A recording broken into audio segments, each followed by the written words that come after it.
Le module biodiversité nous a demandé, lui, de mettre plus de terre en repos sur lequel on met des légumineuses afin de pouvoir répondre à une qualité de blé l'année suivante dans l'assolement où on récupérera cet investissement de terre en régénération, je dirais. Sur la partie réduction des produits phytosanitaires, j'ai donc une seule partie de mon exploitation qui est en élevage. Donc comme j'arrive à faire des rotations un petit peu longues, j'arrive à réduire les IFT surtout sur la partie herbicide. Au niveau de la biodiversité des cultures, par rapport aux sécheresses estivales qu'on vit et qu'on subit surtout depuis quelques années, comme j'ai eu une réflexion sur le développement des cultures moins gourmandes en azote, ça m'a permis de faire différentes cultures et de faire des allongements de rotation.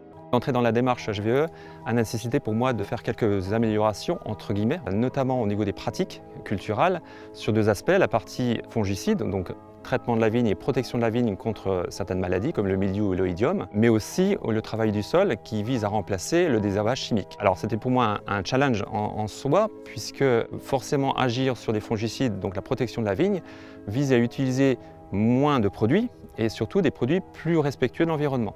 Quant à la partie désherbage mécanique, pour moi ça a nécessité clairement un investissement assez significatif.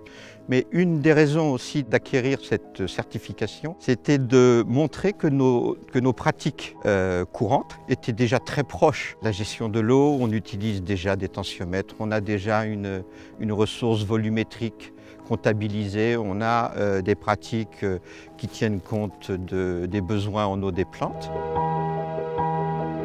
Je pense qu'aujourd'hui, il y a une prise de conscience de toute la société où on doit revenir sur des choses plus terre à terre et avoir une vision de l'agriculture qui est plus propre, qui est plus saine, qui est plus naturelle.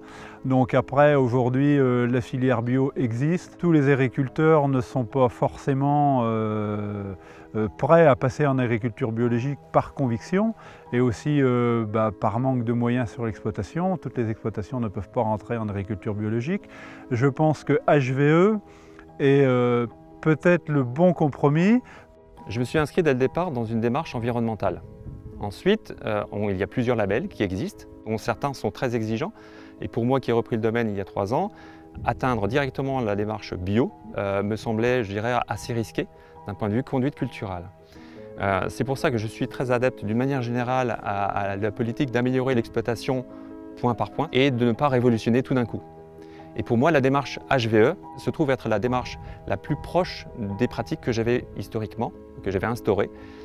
Et c'est ce qui a expliqué la raison pour laquelle je suis allé vers la démarche HVE. Cette certification, elle est bien en place pour promouvoir des efforts en termes de biodiversité et promouvoir aussi des pratiques agricoles.